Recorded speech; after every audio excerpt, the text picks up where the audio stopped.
Welcome back to Paul's creations. ನಾನಿವತ್ತು ನಿಮಗೆ ಬಿಸಿಬೇಳೆ ಬಾತು ಈಸಿಯಾಗಿ ಮನೇಲಿ ಶುಚಿಯಾಗಿ ರುಚಿಯಾಗಿ ಹೇಗೆ ಮಾಡೋದು ಅಂತ ಸಿಂಪಲ್ ಸ್ಟೆಪ್ಸಲ್ಲಿ ಹೇಳ್ಕೊಡ್ತೀನಿ.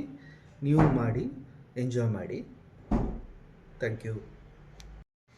ಈಗ ಬಿಸಿಬೇಳೆ ಬಾತ್ ಮಾಡೋಕ್ಕೆ ಬೇಕಾಗಿರೋ ಸಾಮಗ್ರಿಗಳನ್ನು ತೋರಿಸ್ತೀವಿ.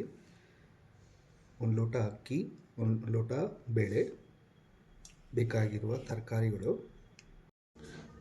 ಬೇಕಾಗಿರುವ ಕೊಬ್ಬರಿ ತುರಿ, ಎಣ್ಣೆ, ಹುಣಸೆ ರಸ, ಬೆಲ್ಲ, ಖಾರದ ಪುಡಿ, ಬಿಸಿಬೇಳೆ ಬಾತ್ ಪೌಡರು, ಟೊಮೆಟೊ ಹಾಗೆ ಕಡಲೆ ಬೀಜ.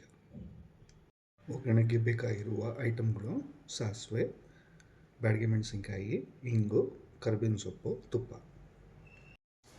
ಮೊದಲನೇದಾಗಿ ನಾವು 5 ಲೋಟ ನೀರನ್ನು ಕುಕ್ಕರ್ಗೆ ಹಾಕೋಬೇಕು. ಈಗ ನಾನು ಅಕ್ಕಿ ಮತ್ತು ಬೇಳೆಯನ್ನು ಹಾಕ್ತಾಯಿದ್ದೀನಿ. ಈಗ ನಾನು ತರಕಾರಿಯನ್ನು ಹಾಕ್ತಾಯಿದ್ದೀನಿ.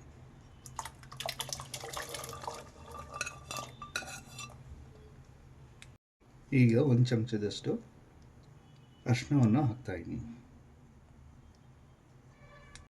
ಈಗ ಬೇಕಾಗಿರೋ ಉಪ್ಪನ್ನು ಹಾಕ್ತಾಯಿದ್ದೀನಿ.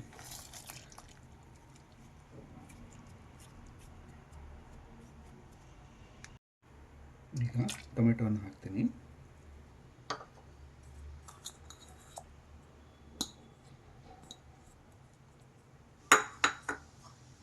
ಹೀಗೆ ಕೊಬ್ಬರಿ ತುರಿಯನ್ನು ಹಾಕ್ತೀನಿ. ಕಡಲೆ ಬೀಜವನ್ನು ಕೂಡ ಹಾಕ್ತಾಯಿದ್ದೀನಿ.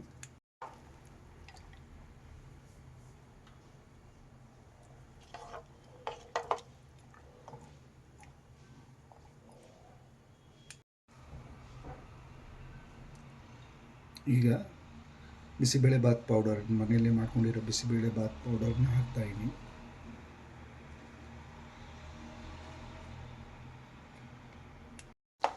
ನಾನು ಇಲ್ಲಿ 2 ಚಮಚದಷ್ಟು ಬಿಸಿಬೇಳೆ ಬಾತ್ ಪೌಡರನ್ನು ಹಾಕೊಂಡಿದ್ದೀನಿ.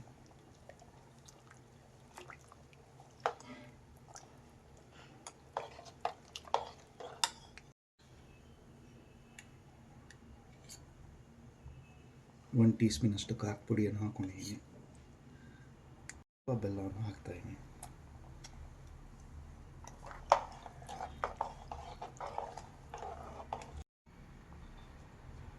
ಮತ್ತು ಹುಣಸೆ ರಸವನ್ನು ಹಾಕ್ತಾಯಿದ್ದೀನಿ.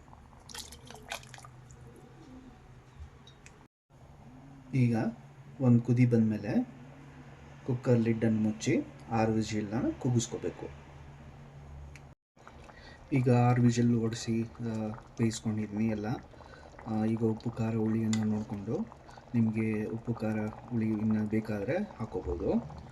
ಅದ್ರ ಜೊತೆ ನಾನು ಈಗ ಒಗ್ಗರಣೆಯನ್ನು ಮಾಡ್ಕೊಳ್ತೀನಿ.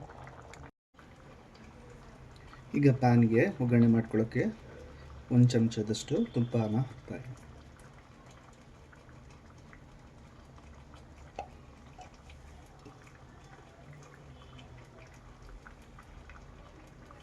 ಸ್ವಲ್ಪ ಎಣ್ಣೆ ಹಾಕ್ತಾಯಿದ್ದೀನಿ.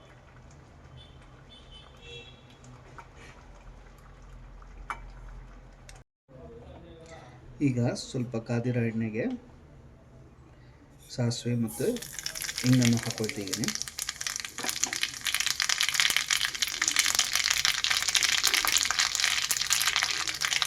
ಸ್ವಲ್ಪ ಬ್ಯಾಡಗಿ ಮೆಣಸಿನಕಾಯಿ ಕೂಡ ಹಾಕ್ಕೊಳ್ತಾಯಿದ್ದೀನಿ.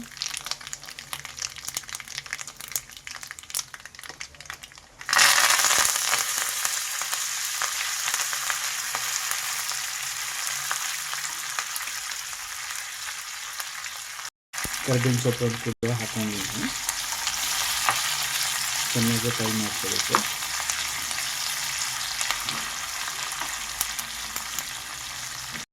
ಈಗ ಮಾಡ್ಕೊಂಡಿರೋ ಒಗ್ಗರಣೆಯನ್ನು ಬಿಸಿಬೇಳೆ ಬಾತ್ಗೆ ಹಾಕ್ತಾಯಿದ್ದೀನಿ.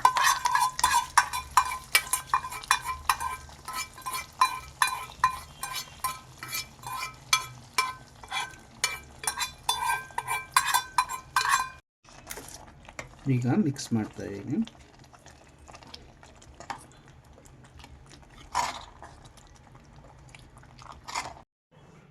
ಈಗ ಬಿಸಿಬೇಳೆ ಬಾತು ರೆಡಿಯಾಗಿದೆ.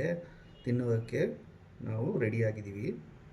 ಆಮೇಲೆ ಸ್ವಲ್ಪ ಬೂಂದಿಯನ್ನು ಗಾರ್ನಿಷ್ ಮಾಡ್ತಾಯಿದ್ದೀನಿ.